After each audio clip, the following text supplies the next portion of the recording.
Ever watch a movie so bad that it made you laugh? We have, and that's what we enjoy at End of the Reel. We're just two brothers doing a podcast about bad movies. Sometimes the movie will leave you in tears from laughter, other times pain. From classics like The Room, Troll 2, and B-Movie, bad movies are here to stay. Check us out at endofthereal.com. You remember that sound? Yeah, you do. The 1990s. It was fun! Lots of fun music, good times, bookended by pop bands. And right in the middle, we got a little grungy. So many artists came and went and left us wondering, what are they doing now? We know what Marky Mark ended up doing, but what about the rest of the Funky Bunch? Alanis Morissette had a pop career before she made it big with Jagged Little Pill. The KLF, an EDM band from England, got Tammy Wynette to sing on one of their tunes.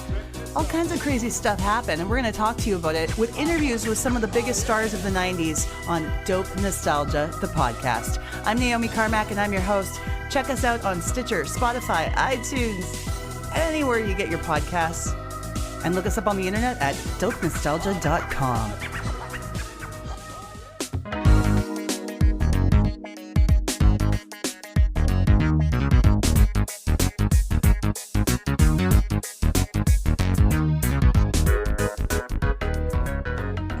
I go a little too hard for the high five sometimes. You gotta make that snap.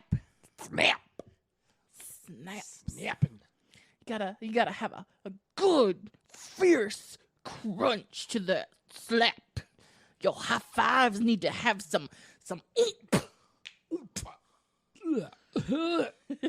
My high fives mostly just have. My fives have. My high fives are like, you know, the hypochondriac type of person who's just like, oh, I don't really, it's not going to have to happen. I don't really want to do that. Mm-hmm. You know? And I'm like, is that going to get me germs? I don't really care about germs. I'm going to show you the perfect high five. That's how it's done. You don't have to do it to my face, though. Ah. I'm glad that I took my glasses off for that one. Oof. Playing with the medium of audio. Hey, get off of your unicycle, Jack. We're recording a show. I can't help Stop it. We are recording a show.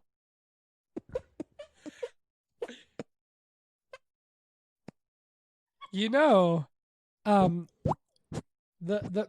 farting hand technique is utilized in a lot of manualist. It's called being a manualist. And there is a manualist who goes by the name Magic Hands, who is featured prominently in songs by one Weird Alfred Yankovic. The weirdest of weirds. He is very weird. He's my favorite weird. And welcome to Let's Watch Something. Welcome to Let's Watch Something. Because we watched the movie that was written and starring Weird Al Yankovic. Weird Al is my fucking hero. Oh, I love him. He's my great. hero. He is dearo to my heart. I believe that Weird Al is everything that every creator should strive to be. Beautiful. Uncompromising in his vision. You got nothing else? That's it. He's beautiful. Uncompromising in his vision. Creative. Hilarious. He's actually really talented. And I'm surprised that you liked it because I do not like his screamy voice. His screaming voice cracks me the fuck up because it's my favorite thing that he did in the movie. Just take a crowbar and bash my head in, why don't you? It's kind of annoying. That's the whole point of it. In moderation. That's the whole reason he does it is because it's annoying, and he knows it, I'm sure. For those of you who don't know, Weird Al Yankovic is still creating music. Forever. Has been. He is. And he made a movie in 1989, and I feel like almost as old as me. I feel like that was definitely at the peak of his popularity. Nope. Really? He is forever popular. To Okay, me. you're right. That's true. That's true. You know that's true. George. I can't find any flaws in your logic because that's true. It is true, George. I'm always right. You forget these things because I'm always right. When you're right, you're white. What? George. I presented this movie to you, Jack. Jack. Hello, this is Let's Watch Something with Anthony and Jac. I am Jack. I am Anthony. That is Anthony. And let's watch something. Let's not. We already did. We did. I presented this movie to Jack with a couple of important foresights, thoughts to go into with before watching it. The first one was, this ties into the movie we saw last week, Tusk, because it features prominently a mustache. We're calling this the Mustache Trilogy. We got to think of one more. One more. We got to find a good mustache movie. And it can't be like a good mustache movie. It's got to be a good mustache movie. A movie with a good mustache. With a good mustache. Could be a bad movie. Or it could be a good movie with a bad mustache. Yeah, actually, that one works too. As long as the mustache is prominent. Are there any movies where Jay Baruchel had a mustache? Because that would be the only logical conclusion to the Mustache Trilogy. Why him? I like Jay Baruchel. I do too. He looks like he can't grow a mustache, to be honest. That's probably true. A couple of interesting thoughts going into this movie were the mustache, but also it has a very similar tone to another movie we've watched, which was Be Kind, Rewind. Does it really? I mean, a little bit, kind of like the DIY community spirit. Let's fucking do this shit. And think Fuck of the man and think of George Newman as Jack Black's character from that. No, I don't. A little. I mean, there's such kind of. There's such different. But they're both wacky. They are wacky. I would say George Newman was neutral good, and I would say that Jack Black's Jerry character was chaotic neutral. I don't know. What would you say I am? Lawful evil. I disagree. Okay, evil. How about Why am I evil? I'm chaotic good. I saved a life this weekend. How is that evil? Lawful neutral. Final offer. I think I'm chaotic good. Okay, chaotic good. Does that make sense? It makes sense, right? I think that I'd either be neutral good or true neutral. You're very fucking neutral. You're painfully neutral. Yep. I'm a simple man. I put chili on my hot dogs on special occasions. Holy shit. Get out of here. This is your parents' house, but get out of here. I don't need to look at you right now. You and your mustache and your hat. Anyway. I would hope that you would have caught on to the parallels. There are the parallels of the community coming together to, as we discussed in Be Kind Rewind, save the store. Because UHF, the main conflict comes with two friends who are running a TV station trying to stay afloat, it growing in popularity and then being bought out by another station. And they're trying to match the offer to keep it because it means so much to the community, but the people buying it out just don't want to be number 2 in the town. They want to be number 1. This is probably one of the oldest movies we've discussed so far. What have we? No, it has to be the oldest movie. That you and I, at least. I know Princess Bride and Beetlejuice may have been older, but that was with some other dude. Yeah, we don't talk about the before Jack times. Before Jack times. So UHF has a slightly warmer picture than modern movies. It feels a little fuzzier, a little grainier. This is me being a nerd. Because it wasn't digitally restored. A lot of movies get digitally restored. There's a lot of visual noise in every shot. Because, I like that, though. And yeah, it does create a warm, comforting feeling. At least it doesn't have the actual VHS tape, like the... I feel like... you know what I'm talking about. I feel like if UHF got a modern collector's edition re-release, it would have a VHS tape included. They should. That would only make sense. There's a YouTuber who released his first episode. Mm-hmm. He released it on. He uploaded it to YouTube, obviously, like 4 or 5 years ago. But as part of his like whatever number of subscriber milestone, he created a limited run of VHS tapes of the episode that he sold for $50, and they sold out. I wanted to get one. And they were already gone. I like when you're talking about like this is absolutely nothing to do with a VHS But you talked about YouTubers and items selling out. So there is this, Hot Ones, right? Where they Yes. Okay. I didn't even have to explain it.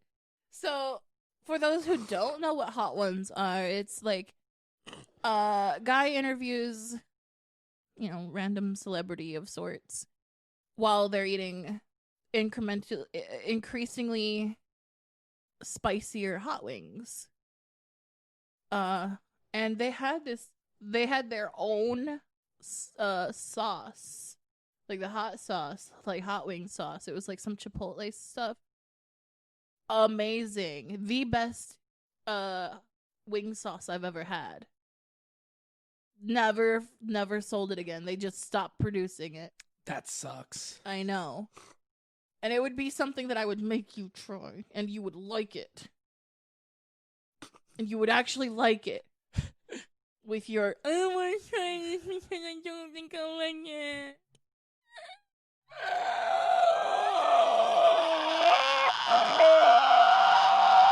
Okay. God. No wonder we don't have any other friends. This is what we do. Anywhoozits. Nobody likes us. Anywhoozits. UHF follows Weird Al's character George Newman and his friend Bob as they are put in charge of a TV station that his uncle won in a poker game. Yeah, which was a fantastic. Failing station that has a chief engineer and a receptionist who are kind of just stuck there. And we get these weird, colorful characters like Philo the engineer. Noodles! Oh, Noodles McIntosh. He's oh my goodness. fucking favorite. They have a short person, a dwarf, if you would. He's a little buddy. He's a He's little pretty buddy. dope.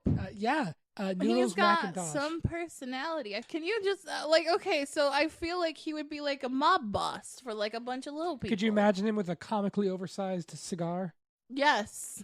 Noodles McIntosh is probably one of my favorite characters. There is an unnamed camera operator who is this large black dude who's constantly eating a sandwich. I love. He's great. That's me. He just had the best reaction faces throughout the movie. I like the fact that he's just always eating something, or like, wasn't he drinking an entire pot of coffee in one scene? Yes, because they're doing the telethon at the end of the movie. He's chugging a whole pot of coffee like it's nothing. He's featured in the to give some context. They start doing new original programming for the UHF station to try and bump their ratings, but I also think they're just kind of bored and need something to do. So they have this guy doing a practical jokes and pranks and stuff. Just tripped an old lady coming out of the store, but he's eating an apple. Standing by the door, he just gives a classic shrug, just a little,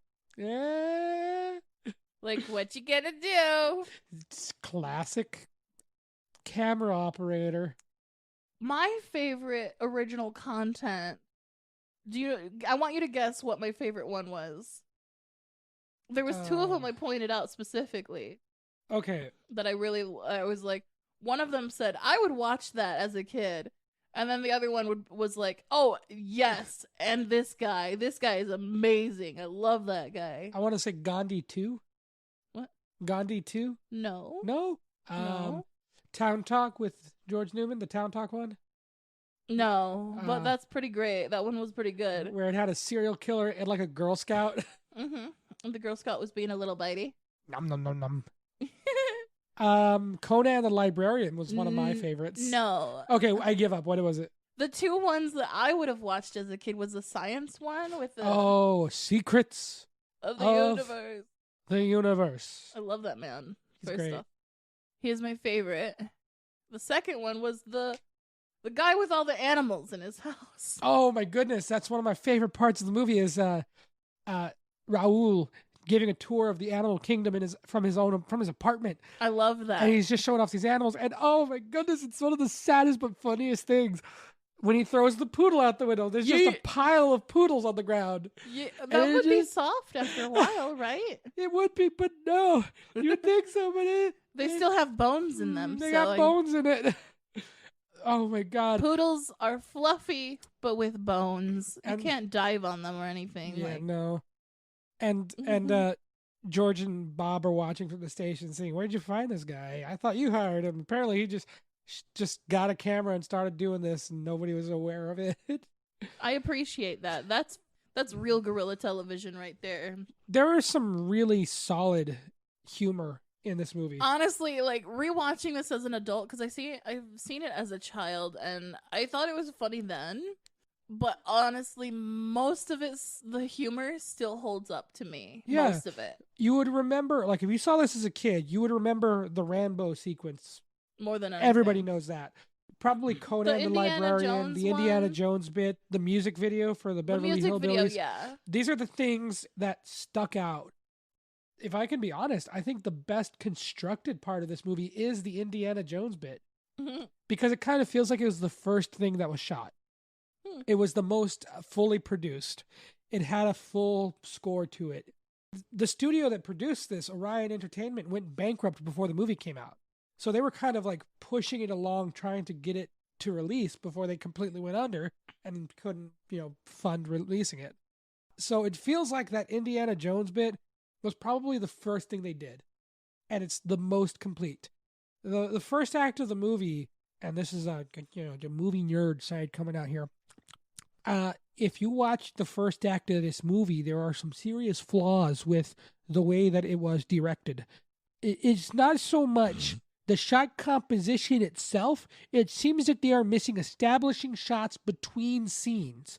We jump from the apartment to the party where his aunt and uncle, where they get the deed to the UHF station. Yeah, so without a single mention of going to a party, without an establishing shot or who these people are.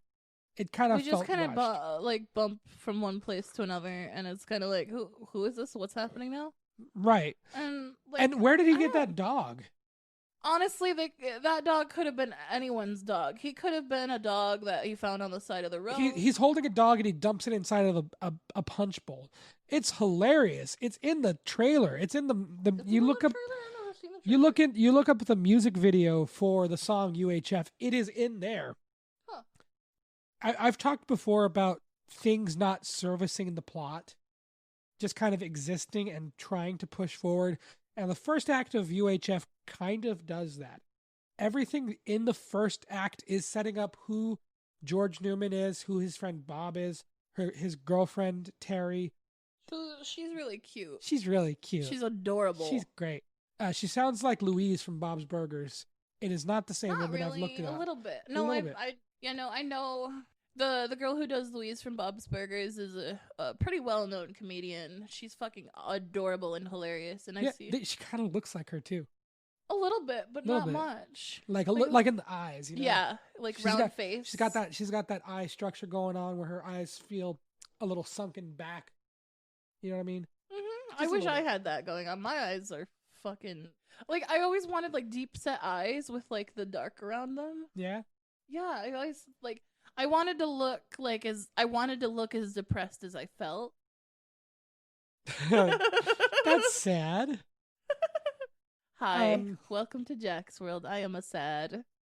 So, as I was saying though, the first act is kind of just rushing along these characters and establishing it, which I feel that Be Kind Rewind did better, setting up who these characters were and the main concept of the movie, which for Be Kind Rewind was creating movies with what stuff you have around the house. DIYing a movie. Yeah. UHF's concept was DIYing TV. Exactly.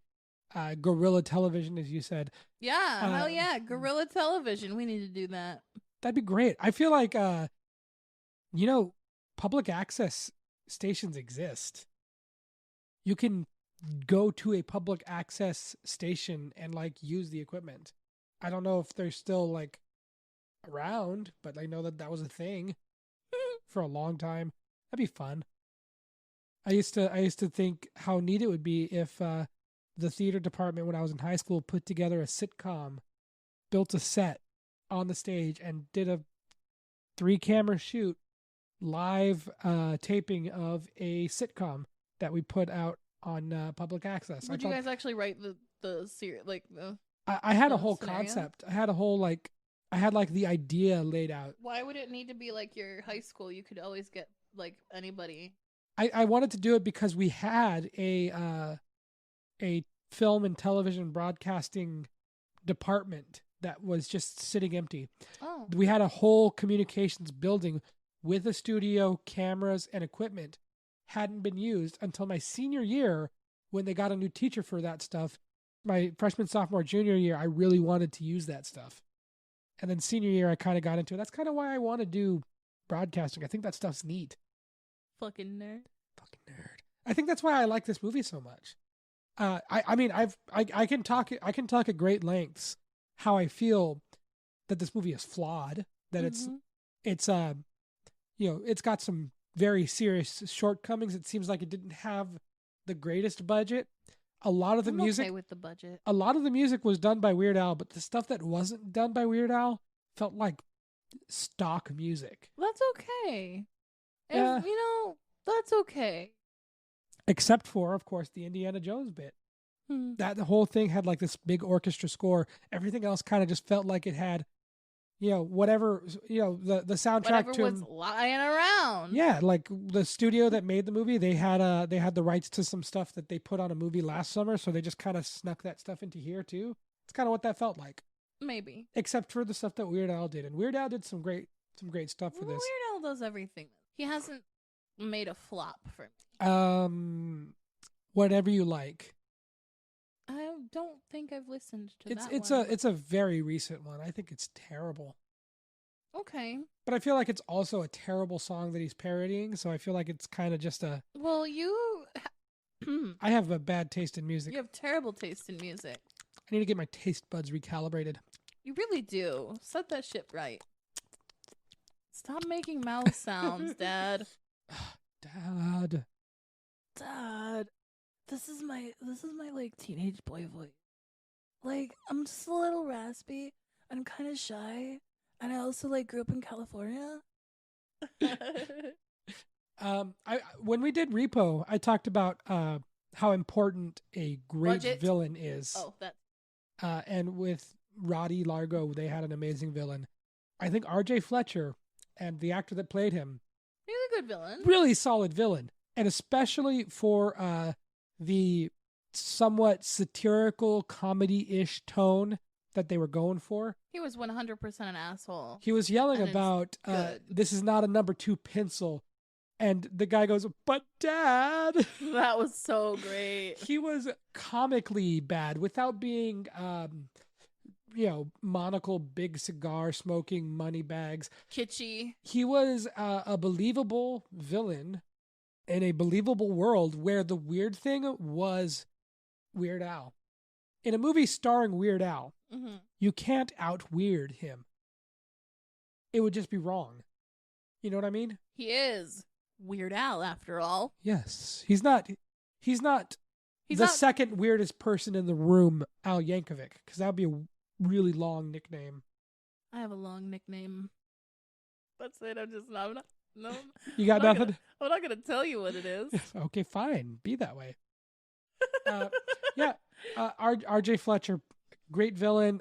Some of the stooges in the rival TV studio were hilarious. The guy with the big cowboy hat and mustache. Oh shit! Take that stupid thing off. And he pulls the mustache off his face like such a dejected look. As soon as that scene happened, I looked right at him and I was like, "Do you understand? Do you see? Mustaches are stupid." I believe that was the key to the point where you shave your mustache now. No, that was the point where I said, "I don't care who you are. That is comedy." It really was. It was brilliant. I'm gonna be Buzz Killington again and say, Buzz Killington. No, the art of comedy. The art of comedy. What is humor and what is funny?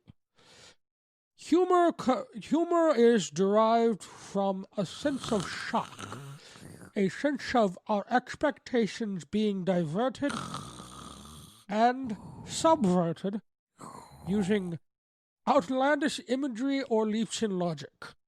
A person wearing a massive cowboy hat and being told vaguely to take that stupid thing off, your immediate thought is he's going to take off the hat. However, that silly mustache. he took off the mustache. That is comedy. That is subverting expectations. That is the definition of comedy to me. That's the kind of thing that I truly appreciate in movies. I knew it was gonna happen though. That's the fucking funny part. Okay, so even though like I saw it as a kid, I didn't remember that scene. But because I knew that would be the funniest thing that would happen, like I expected that because I knew it would be unexpected. Exactly. Does that make sense? Yes. Because I knew it would happen because but you were along for the ride. You were along for that ride despite knowing, but when the ride still got there, you still laugh. It was still funny. It was a laugh of satisfaction of knowing that I was right. Like, ha ha ha! I knew he was a murderer. So as the station starts gaining in popularity and overtaking Channel 8, RJ Fletcher is trying to like undermine them by George Newman's uncle, Uncle Harvey, who got the station, then lost a bet and owed $75,000 to Big Louie. Big Louie. And we don't actually ever see him. We see his arm. Fucking Dr. Claw up in this bitch. Yeah. Bitch. He like unscrews his hand and screws a meat cleaver on and chops us a salami. That is a big fucking salami. That's what she said. I calls him like I sees him. I didn't. But Stanley Spadowski. Oh my god, that is Michael Richards. He is not a good boy. He's racist. I mean, well, yeah, you're right. He is racist. As hell. However, in 1989, before we knew he was racist. Was he Kramer at this point, or was not yet? He wasn't even Kramer yet. It was probably even before his problem child bit. He wasn't a big. I mean, he kind of was. Have you ever seen the movie Problem Child? No.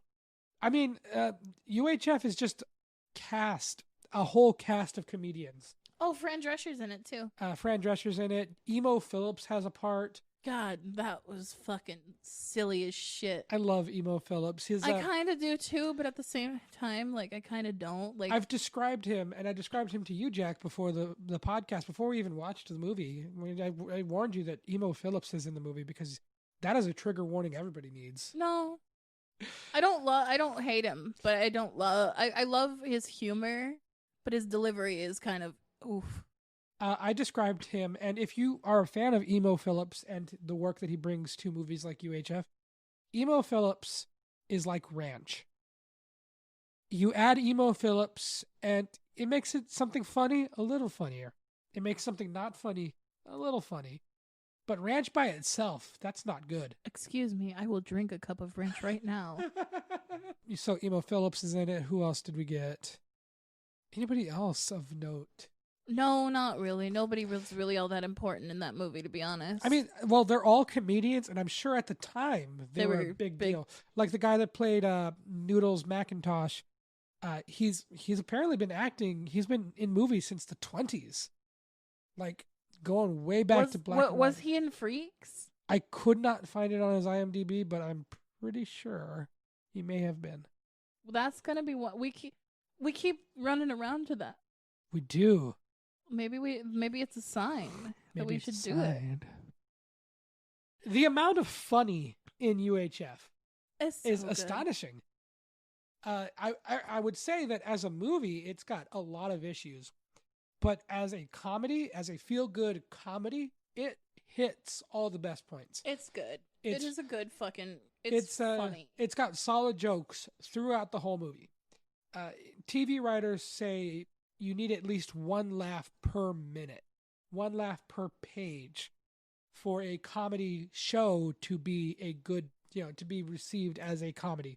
And I feel like comedy movies are harder because to maintain that laugh a minute funny, or to at least stretch it out, you either cram too much into a movie and it has no focus, or it's too far apart and the jokes are just kind of like it's plot, plot, plot, plot, joke, plot, plot, plot, plot, joke. But UHF, I feel, sprinkled in the humor masterfully. There was, I would say that as far as pacing, it's perfectly paced because the humor is so perfectly sprinkled throughout. Things really get rolling once the UHF station starts getting popular with Stanley Spadowski's Playhouse. That makes Clubhouse. me uncomfortable. I wouldn't want my children being near that man. And we just start seeing commercials and spots for TV shows. Oh, yes. And they're so funny. Those commercials remind me of something that I grew up with as a kid. So if you grew up in mid-Michigan in the mid-90s, early to mid-90s, there's this store called Kessel's. If you remember Kessel's, you would probably remember Al Kessel. And Al Kessel was this fantastic fucking store owner. He would just go around, his commercials would basically just be like grabbing items off of the store floor, like the in the meat area, you're grabbing a pack of meat. You're just like smoke a pack of meat. and then you fucking idiot. God damn it. You threw me off cuz three thoughts went through my head. Smoke it like a cigarette, like a rib. like a rib, like smoking a rib like a cigar. And then I thought of smoking it like smoking meat, Yeah, it works on multiple levels. Anyway, he would just grab items off of the shelves and just read off like this is a good deal. Got their Captain Crunch, $2.99 a box. Two for $2.99, something like that. Just pick and oh god, it was so fucking hilarious. All he would do is just list the price. That's the whole advertisement you need. He would walk around and he'd toss the item back in the shopping cart that he had. So he just grab it off of the shelf, read off the prices, this is a good deal. It's $22.99 for 13 pounds of fucking cereal or whatever. I don't know. I'm just making that shit up. That's a lot of cereal. 13 pounds? I like cereal, okay? I mean, I would pay $22 for 13 pounds of cereal. I'm a bacon and eggs kind of person, and I have a friend who has chickens, so I'm getting my eggs for free. How do you like your eggs? Fried or fertilized? Scrambled. Like the children that will never be. Gross. During our Boondock Saints review, we discussed that catharsis of justice, that righteous. Watching the bad boys get what they deserve. Exactly. In the second act of this movie, when Pamela Finkelstein gets her big shot as a news reporter, Noodles McIntosh is holding the camera and gets tripped by R.J. Fletcher's son, and he gives him the "Oops, did I do that? Whoopsie," being a huge douche about it. And at the end of the movie, Noodles trips him and he falls in a pile of mud. Yes. Oops, did I do that? And for as feel good as this movie is, and for as slimy as the villain is, it all comes together with just a feel good last 5 or 10 minutes or so of just everybody gets their comeuppance all back to back. And then the homeless guy that talks all crazy. Oh, now hold up. When we first see the homeless guy, he comes up asking George Newman for change. That cracked me up so hard. George holds out a handful of change. He counts $85.90. $1. Takes the change and hands him a dollar bill. That's comedy. That was so funny. Got any change? I can't do that type of voice. He's just so. That's perfect though. He comes up at the end, asks R.J. Fletcher for change. He gives him a penny. Turns out it's a 1955 double die cast Denver Mint penny worth a fortune. This homeless dude used it to buy a Rolex, which R.J. Fletcher wanted, and the rest of the stock of the UHF station in the telethon, saving the station because he gave the homeless man 1 penny. He gets his FCC license revoked. He gets hit in the crotch by an old lady. Stanley Spadowski gets his old mop back. It's just as happy and feel good of an ending as you could possibly want. And it just kind of wraps everything up nicely, except for our old friend Philo, who apparently, after, after like secretly recording R.J. Fletcher talk about how much he hates the people in the town and broadcasting that on Channel 8, he's like, yeah, my work on this planet is done. And he must go back to his home world. Turns into a fucking alien in the background and zoops off into space. Everything gets tied up in a nice feel-good bow, and at the end of the day, it may not have been a perfect movie.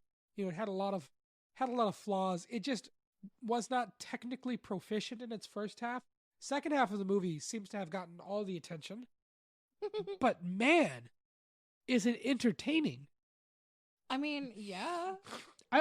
I've talked before about what I enjoy and what I think is good are two different things, and this skirts that line really hard. I think it still holds up really well as like comedy because like, okay, so I'm going to go ahead and say this.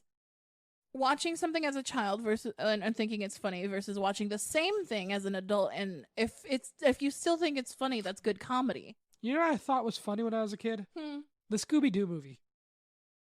You know what's not funny as an adult? The Scooby-Doo movie. I didn't find that funny at all. I found it hilarious when I was a kid. Why? Daphne looking at her boobs saying, I can look at myself naked. That's because you're a dumb boy. Yeah. When I was like however old, that was funny, but no, God, no, that's gross. I just realized how rapey that seems. Yeah, because it's Fred in her body. Ooh. Yeah. I remember, I even like when I started getting interested in films, I remembered fondly. Fondling? I remember fondling my no. I remember fondly the chase sequences of that movie, and I thought that they were really well done. And then I rewatched them, and I was like, "This is terrible." Matthew Lillard is still the best part of those movies. Matthew Lillard is the best part of any movie he's in. Yes. I love him in 13 Ghosts, to be honest. Oh my God, is he in that? What? I saw that when I was a kid. 13? Yeah, he's the fucking the psychic. Seriously? 100% serious. Oh my Dead God. fucking serious. That is 13. We need to watch it then. Yes, let's add it to the list. Let's list something is what our list is called. I titled that. I'm proud of that. So yeah, let's finalize this. Let's put a nice neat little bow on it. We've said what we have to say. Have we said everything we had to say about it? I feel like there's a lot more to say, but I don't want to run too long. So let's finalize this by saying the comedy holds up really fucking well, regardless of like when I saw it as a kid. I thought it was funny, but I hardly remembered it because I saw it when I was really little. That came out like 2 years after I was born, so. I saw it probably in the early 90s. I second that. The comedy holds up. I would say the comedy is even aged fairly well. Some of it has aged well. Some of it hasn't, though. There's a little bit of a racist kind of character here and there. Getty Watanabe. He's an Asian man playing an Asian character, which, the bare minimum. But it is an Asian caricature. As I know it's racist, but God, that character's funny. Yeah, that character. I feel like you got the beginners. Yeah, they're so stupid. But here's the thing. It also reminds me of me and my brother quote that. Oh God. Stupid. Oh God. We don't do an Asian accent. We just do the stupid. Oh jeez. As far as racism goes, it is Asian representation, which is good point. Asian stereotype, bad point. It is a character who plays a pretty prominent role in the movie. Mm-hmm. He seems like he's a throwaway character, but he comes the fuck back with a vengeance. Yes, because they open up.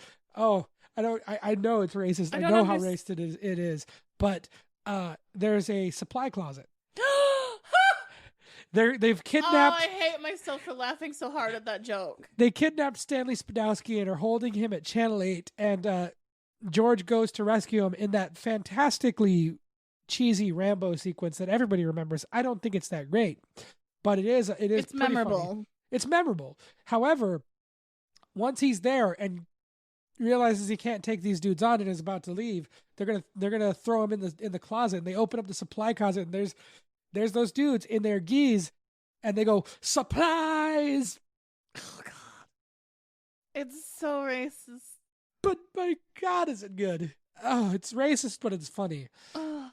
I feel bad. I feel so bad thinking it's funny. Yeah, I still like. It's one of those like, you know, like when you laugh at something out of shock. Sometimes, like, I can't believe they did that. Huh? Yeah, like a shock laugh. Like who played Kramer? Michael Richards. Like Michael Richards claimed he was trying to get a shock laugh, which is what his defense was. He said he was going for a shock laugh when he said the N-word at a comedy club. Some of the minor characters are forgettable, like Bob, who He was supposed to be a main character, but he's barely like he's memorable. Yeah, he's not a very memorable character despite playing such a big part of the story. He's there the whole time throughout the whole thing, and he's just like barely there. He's the one who does all the work. He's doing all the paperwork. He's getting the advertisers. He's getting the tickets sold poor for motherfucker. He's doing all the work. Weird Al is just taking all the fucking glory for this. It's his and Weird Al's the one starring in all the things, you know. I would watch Weird Al's shows over the Stanley's. I think that George Michael's character is Michael Richards. I think George Michael is from Parks and Arrested Development. I'm a little brain fried right now. I've had a long day. You had a long day. It's been a day. It's been a weekend. I had a pretty big weekend. Yeah. Michael Richards. Yes. Correct. Michael Richards' character. Jack hated. I thought he was hilarious. I hated him because of his mouth and his ears, and he freaked me out. He just reminds me of every inbred redneck that tries to eat your toes at the bus stops. He's simple. He's a simple guy. He's a simpleton. Just put some fucking overalls on him and a pitchfork and send him out. Give him a banjo. Oh God! Ugh.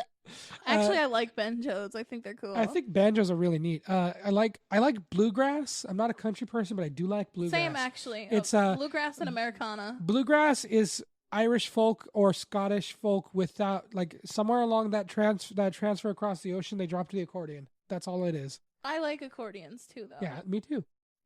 The character of Stanley Spadowski Sorry. clearly influenced Danny Antonucci in creating the cartoon Ed, Edd and Eddy, because Ed is 100% Stanley Spadowski.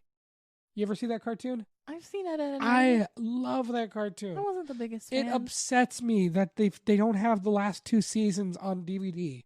You can get the first 2.5 seasons. 2.5? Yeah. They did it. They did them dirty. They did those Ed boys dirty by not re-releasing it. It's sad. And the movie, the made-for-TV movie, is really, really good. Can't buy it anywhere. That sucks. Okay. But anywho's, it's to get back on track. Despite its faults, UHF is really enjoyable. Funny. Still funny. So funny. Humor holds up. But let's find out where it holds up. How many Jack Snacks do you give UHF?